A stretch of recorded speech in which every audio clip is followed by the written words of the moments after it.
আরও একটি নতুন ব্লগে আপনাদেরকে অনেক অনেক স্বাগত জানাই। আজ রবিবার আর আজ হলো মনসা পুজো। তো মনসা পুজো উপলক্ষে আমরা আজকে যাব মনসা মেলায়। তো মেলায় গিয়ে কি কি করা হয় তো সেটাই সবটা দেখাবো। আর এদিকে কিন্তু আমি আর পাপা রেডি হয়ে গেছি, আর কর্তামশাই কিন্তু একদম রেডি। তো দুজনে মিলে বসে পড়লো বাইকে, তারপর আমিও চেপে পড়লাম। তো অনেকটাই দূরে যেতে হবে, মানে মেলাটা অনেকটাই দূরে আমাদের বাড়ি থেকে। আর যাওয়ার পথে কিন্তু আমাদের গাড়ির তেল শেষ হয়ে গিয়েছে, তাই এখান থেকে কিছুটা তেল কিনে নিল কর্তামশাই। আর আজকে যে মনসা মেলা হয় সেটা কিন্তু আমি একদমই জানতাম না। মা বলছিল যে আজকে মেলা আছে, তো তুমি আর তোমার বর মিলে যাও, ঘুরে আসো। তো যার জন্য কিন্তু আমি বরকে বলতেই কিন্তু আমার কর্তামশাই একদম রাজি হয়ে গেল যাওয়ার জন্য। আর এই মেলাটা যেহেতু আমি দেখিনি আগে কোনো দিনও, তাই একটু ভীষণ ইন্টারেস্টেড ছিলাম দেখার জন্য। আর সেখানে নাকি দা কাঁচি কুড়ুল নিয়ে মারামারি আমার একটা কাকিমা বলছে সেই মেলায় যাচ্ছ, যাও দেখবা কেমন ভয় পেয়ে আসো। সত্যি সত্যি যে ভয় পাবো এটা আমি কখনোই ভাবতে পারিনি। আর এই মেলাটা হচ্ছে গ্রামের দিকে, তো গ্রামের পরিবেশ তো আমার ভীষণ ভালো লাগে। আর আমি কিন্তু গ্রামেই বড় হয়েছি, তবে শহরের এই চার দেওয়ালের মাঝখানে থাকতে থাকতে যেন কীরকম একটা বোরিং হয়ে যায়। মাঝে মধ্যে এরকম ঘুরতে পেরলে কিন্তু ভীষণ ভালো লাগে আর কি। তো দেখো একদম গ্রামের দিকে ঢুকে যাচ্ছি। তো গ্রাম বলতে অনেকটাই মানে ভেতর গ্রাম আর কি। আর মনসা পুজো যে এত ধুমধাম করে বড় করে করা হয় সেটা কিন্তু আমি কখনোই জানতাম না। আর এই দেখো এখান থেকেই কিন্তু প্যান্ডেলটা শুরু হয়ে গেছে। তো আমি তো ভেবেছিলাম এইখানেই হয়তো মেলাটা বসবে। তো কর্তামশাই বলছে না না, এখানে না, এখানে একটা পুজো হচ্ছে, সেই উপলক্ষে কিন্তু এই লাইটিংগুলো লাগিয়েছে। আর এই ভেতরে আমি যতই এগোচ্ছি ততই কিন্তু গান বাজনার আওয়াজ আমি ভীষণভাবে পাচ্ছি। সাথে বাজনাও রয়েছে, ঢাকের বাজনা, তার সাথে কিন্তু মিউজিক। তো এটা কিন্তু বেশ ভালো লাগছিলো। আর গ্রামে কিন্তু খুবই আনন্দ হয়, যেহেতু আমিও গ্রামে বড় হয়েছি। তো গ্রামের আনন্দগুলো একটু অন্য রকমের, তবে এইখানে একটু বেশি সবাই মত মাতালময়ী করছিল আর কি। তো যাই হোক, আর সবাই বসে বসে দেখছিল, বা গ্রামের যে আশেপাশে মেয়ে বউরা আছে সবাই কিন্তু বসে বসে দেখছিল। আর দেখো এমন গ্রামে যাচ্ছে, আর এই হলো একটা পেয়ারা বাগান। তো এখানে কিন্তু মাঝে মধ্যে অনেক রকমের পেয়ারা বাগান, তারপর আম বাগান এরকম রয়েছে। আর এইখানে এসে তো আমি ভীষণভাবে ভয় পেয়ে গেছি, মানে এটা তো আমি কোনোদিনও দেখিনি। আর ওই যে সামনে যে ছেলেটা রয়েছে, তো দা কাছে নিয়ে যে এরকম লাফালাফি করছিল, আমি ভাবছি একটা যদি কোপ দিয়ে দেয় তাহলে তো আমি একদম শেষ। আমার সাথে সাথে কর্তামশাই ভীষণ ভয় পেয়ে গেছিলো। তো যাই হোক, এই যে সবার হাতে হাতে একটা করে দা দেখতে পাচ্ছ, তো এটা নাকি মনসা পুজোয় নাকি পাঠা বলি হয়। তো তার জন্যই কিন্তু এত দা নিয়ে সবাই এগোচ্ছে আর কি, মানে যাচ্ছে। তো পাঠা বলি দেওয়া হয়ে গেছে, তো সবাই এখন বাড়ির দিকে যাচ্ছে। আর যাওয়ার পথে কিন্তু এরকম মত মাতলামও করতে করতে যাচ্ছে, আর তার সাথে কিন্তু এই দা কাছে নিয়ে নাচানাচি করছে। আর এই যে এইখানে দেখো দুজনে মিলে তো ভীষণভাবে, মানে আমার এই দাগুলো দেখেই তো আমার ভীষণ ভয় লাগছিল। যতই মেলার দিকে এগোচ্ছি ততই কিন্তু এই দা কাচির দেখা পাচ্ছি আর কি। তো চলো মেলাটার ভেতরে যাওয়া যাক, না গেলে তো একদম বোঝাই যাবে না। আর এইখানে আরও একটা হচ্ছে মনসা পুজো হচ্ছে, তো এই মনসা প্রতিমা আরও দর্শন করে নিলাম। তো যাওয়ার পথে প্রায় 2-3টের মতন মনসা দেবীকে দর্শন করা হয়ে গেছে। তো মনসা পুজোও কিন্তু এখানে অনেকটাই বড় করে করা হয়। তো দেখো দেখতে দেখতে আমরা চলেই এলাম মেলার মাঝখানে। আর এই মেলাটা কিন্তু এখান থেকেই শুরু। আর এই দেখো নানান রকমের কিন্তু এখানে গাছ পাওয়া যায়। আর আমাদের যেহেতু গাছের দরকার নেই, মানে আমাদের বাড়িতে জায়গা নেই সেরকম গাছ কাটার জন্য, যার জন্য কিন্তু আর এখানে দাঁড়ালাম না, আমরা আরও অনেকটা ভেতরে যাব। আর এখানে কিন্তু দেখো আশপাশে কিন্তু নানান রকম দোকান বসে গেছে। তো এটা হচ্ছে রাস্তার সাইডে, আর হচ্ছে ভেতরেও রয়েছে মেলাটা। তো যাওয়ার পথে কিন্তু রেল লাইন পার হয়ে যেতে হবে। তো তার আগে দেখো এখানে মাটির জিনিসগুলো দেখেছে এত ভালো লাগছিল, মানে বিভিন্ন রকমের মাটির, কাঠের, আর হচ্ছে লোহার, মানে এই সমস্তই মানে এই মেলাটায় বেশি পাওয়া যায়। তো মেলায় ঢোকার আগে কিন্তু বাইকটা রাখতে হবে, তাই কর্তামশাই এদিকে কিন্তু বাইকটা রেখে দিচ্ছে। আর এই দেখো পাপাও কিন্তু আমার কাছে চলে এলো। তো বাইকটা রেখে তারপর কিন্তু ভেতরে যাব, কারণ ভেতরে বাইকটা রাখার জায়গা নেই, আর মেলার ভেতরে তো বাইক নিয়ে ঢোকাই যাবে না। আর এখানে দেখো নানান রকমের মানে মূর্তি মাটির, তো এগুলো তো ভীষণ ভালো লাগছিল। তবে এগুলো যেহেতু আমাদের প্রয়োজন নেই, যার জন্য আর নেব না। আর তো মেলায় নেওয়ার মতন কিন্তু আমার কোনো কিছুই থাকে না। আর মেলায় গেলে আমার শুধু ঘুরতেই ভালো লাগে, তাছাড়া এমনি কিছু মানে নেওয়ার মতন জিনিস আমার একদমই ভালো লাগে না আর কি। তো চলো আরও ভেতরে যাওয়া যাক, কারণ এখানেও মানে মেলাটা এখান থেকে শুরু হলেও এই জায়গাটা কিন্তু একদম বেশি জমজমাট, মানে দোকানপাটগুলো সব এই দিকটায় বসেছে। তো সব রকমেরই এই মানে এই জায়গাতে সব রকমের জিনিসই পাওয়া যাচ্ছে। তো এখানে হরেক মাল 50 টাকা 100 টাকা এরকম জিনিসও দিয়েছে, 10 টাকারও জিনিস দিয়েছে। তবে মেলার থেকে আমরা কোনো কিছুই নেইনি, আমি শুধু এসেছিলাম ঘুরতে আর মেলাটা দেখতে। তো এখন মোটামুটি কিন্তু ভিড় কম রয়েছে, কারণ আমরা অনেকটাই আগে গিয়েছিলাম। তো বিকেলের পর থেকে কিন্তু অনেকটাই ভিড় হয়ে যায়। তো মেলার শেষ প্রান্তে এসে দেখছি এখানে একটা ছোট্ট মোটো একটা পার্ক রয়েছে। তবে পার্কটা যদি খোলা থাকতো অবশ্যই ভেতরে ঢুকতাম, যেহেতু বন্ধ রয়েছে যার জন্য আর ঢুকতে পারলাম না। আর ওইদিকে দেখো গরিলা, তারপর হচ্ছে হরিণ, নানান রকমের মানে জীবজন্তু রয়েছে।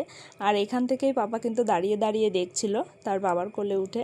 তো যাই হোক, এখানে কিছুটা সময় কাটিয়ে তারপর আমরা আবার ভেতরের দিকে যাব, কারণ পুরো মেলাটা এখনও পর্যন্ত ঘোরা হয়নি। আর এই মেলায় কিন্তু নানান রকমের কাঠের জিনিস পাওয়া যায়। তো কাঠের জিনিসগুলো দেখে তো বেশ ভালো লাগছিল। আর এইদিকে দেখো পাপা মানে এখন কোলে উঠবে না, ও একা একা হেঁটে হেঁটে মেলা ঘুরবে। আর এই মাঠটা কিন্তু অনেকটা জায়গা জুড়ে রয়েছে আর কি।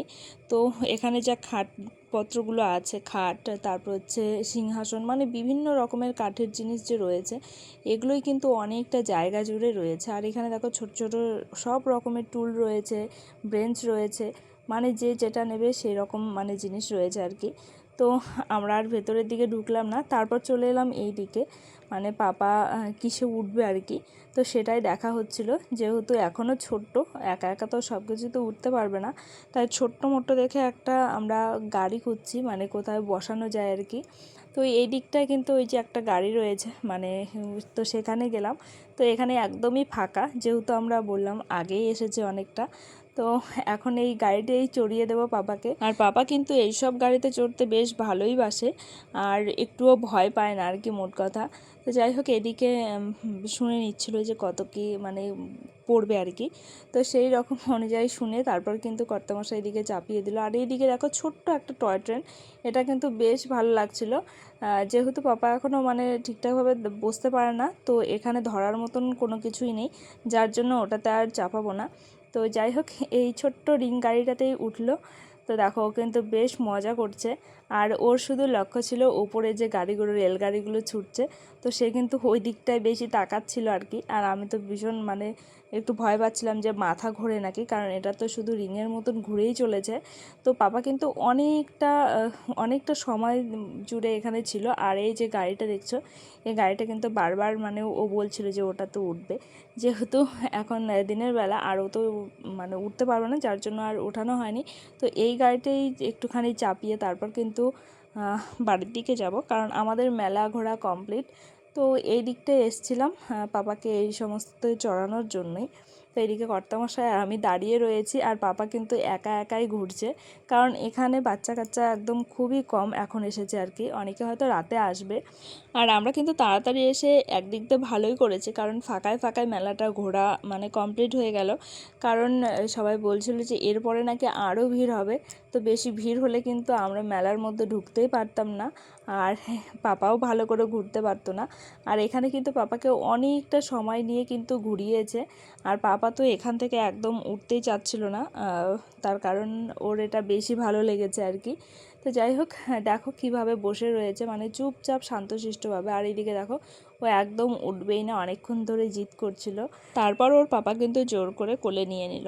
তো এইদিকে দেখো একটা ছোট্ট টয় ট্রেন আছে, তো সেটা দেখাচ্ছিল আর কি। তো এখানে অনেক বাচ্চাই উঠেছে, তো এটাও বেশ ভালো লাগছিল আর কি। তো কিছুক্ষণ কিন্তু দাঁড়িয়ে দাঁড়িয়ে আমরা দেখছিলাম এই ট্রেনটা, মানে পাপা দেখছিল আর কি। তো যার জন্য একটুখানি দাঁড়ালাম। তো দেখো এদিকটা তো দেখা কমপ্লিট হয়ে গেলে এখন আমরা বাড়ির দিকে যাব। তো বাড়ির দিকে যাওয়ার পথে দেখো এখানে কত সুন্দর এই কুকুরগুলো, মানে দেখে এত ভালো লাগছিল যে কুকুরের মাথাগুলো সবসময় নাড়াচ্ছে। তো একটা কুকুর আমরা নিয়েছি, সাদা কালারেরটা। তো যাই হোক, এখন যাব বাড়ির দিকে। আর যাওয়ার পথে কিন্তু পাবো সে কর্তামশাই জিলিপিও নিয়ে নিল। তো এদিকে আমার কাছে জিজ্ঞাসা করছে যে কতটা নেবে, তো অল্প করে নিতে বললাম, কারণ যেহেতু তালের বড়া হয়েছে বাড়িতে, তো ওগুলো তো রয়েছে। আর গরমের দিনে জিলিপি কিন্তু খুব একটা ভালো লাগে না। আর এখানে দেখো আমি তো একদম নাজেহাল হয়ে গেছি মানে গরমের মধ্যে। তো এখনও পর্যন্ত প্রচণ্ড রোদ রয়েছে। তো এখন আমরা যাব বাড়ির দিকে। আর এদিকে দেখো পাপা আর আমি কিন্তু দুজনে মিলে গাড়ির এখানে বসে রয়েছি, আর কর্তামশাই তো গেছে জিলিপি আনতে। তো আমাদের তো মেলা ঘোরা কমপ্লিট, তো এখন আমরা যাব বাড়ির দিকে। আর মেলা ঘুরতে ঘুরতে কিন্তু পাপারও ভীষণ গরম লেগে গিয়েছে। তো তো যাই হোক বাইকে চেপে একটুখানি হাওয়া পাচ্ছে, তো যার জন্য একটুখানি ভালো ফিল করছে আর কি। তো যাওয়ার পথে দেখো এদিকে কিন্তু লাইটিংগুলো জ্বালিয়ে দিয়েছে, তো এখন কিন্তু বেশ ভালো লাগছে, রাতে আরও বেশি ভালো লাগবে। তো মনসা পুজো যে এত বড় করে হয় আমি কিন্তু আগে কখনোই জানতাম না, তো এইবার মানে ঘুরে বেশ ভালো লাগলো আর কি। আর এখানে সবাই কিন্তু ভীষণ আনন্দ করে আর কি। তো এখানে সবাই দেখো বাজনা হচ্ছিলো, তো বাজনা তারা নাচছে, আর এই রকম গ্রামের পরিবেশ তো আমার বেশ ভালো লাগে। তো এইদিকে হচ্ছে দেখো কলা বাগান, তো মাঝে সাঝে এরকম কলা বাগান রয়েছে, পেয়ারা বাগান রয়েছে, তারপর আম বাগান রয়েছে। তো এই কলা বাগানটার পরে কিন্তু আবার একটা বড় সড়ো আম বাগান রয়েছে। তো যাই হোক, যখন আম ধরে আরও বেশি ভালো লাগে এই মানে এই জায়গাগুলোতে আসতে। তো দেখো এখানে একটা ছোট্ট একটা আমের বাগান রয়েছে। তো দেখতে দেখতে কিন্তু আমরা অনেকটা পথ চলে এসেছি। তো প্রায় এখন আমরা এই তো বাড়ির কাছাকাছি চলে এসেছি আর কি। আর আসার পথে দেখো এইখানে একটা স্কুল রয়েছে। তো যাই হোক, বেশ ভালো লাগলো। তো এখন বাড়ি গিয়ে দেখা হচ্ছে, তো বাড়ি গিয়ে কী কুকুর নিয়েছে তো সেটাই দেখাবো আর কি। এই যে দেখো পাপার হাতে ছোট্ট একটা কুকুর। তো এই কুকুরগুলো বেশ ভালো লাগছিলো, তবে পাপা তো এর মাথা মুন্ডু সব আলাদা করে দিয়েছে আর কি। তো আসার পর থেকে ওকে কামড়ানো, ওকে ফেলে দেওয়া তো কোনোটাই কিন্তু বাদ রাখেনি। তো দেখো কুকুরটা এত সুন্দর লাগছে, মনে হচ্ছে যেন সত্যিকারের একটা কুকুর হাতে নিয়েছি আর কি। তো এটা কোনো না ব্যাটারি না কোনো কিছুর সাহায্যে চলে, এটা শুধু এমনি হাওয়ায় এরকম মাথাটা দোলায়, যার জন্য আরও বেশি ভালো লাগছিল। তো যাই হোক, আর এই কুকুরটার দাম নিয়েছে 100 টাকা। তো এইদিকে দেখো ও বারবার ওকে মারছে। আর তারপর কিন্তু এখানে আমাদের প্রার্থনা শুরু হয়ে গেল। তো এদিকে মা সন্ধ্যা দিচ্ছিল, আর তার সাথে দেখো পাপা কি করছে, ওর ঘুঁটিটা বাজাতেই হবে আর কি। তারপর ও একটু বাজিয়ে আবার মাকে দিয়ে দিল। তো এগুলোই করে আর কি প্রার্থনার সময়। তো ওকে নিয়ে ঠিকঠাকভাবে পুজোও দেওয়া যায় না। তো এদিকে মা পুজো দিচ্ছে। তো এখন তো সন্ধ্যা হয়ে গেছে। তো আজকের ব্লগটা আমি এখানেই শেষ করছি। যদি ভালো লাগে চ্যানেলটাকে সাবস্ক্রাইব করে দিয়ে পাশে থাকবেন, লাইক কমেন্ট করতে কিন্তু একদমই ভুলবেন না। তো চলুন দেখা হচ্ছে পরের অন্য কোনো ব্লগের সাথে, ততক্ষণে আপনারা সকলে সুস্থ থাকবেন, ভালো থাকবেন।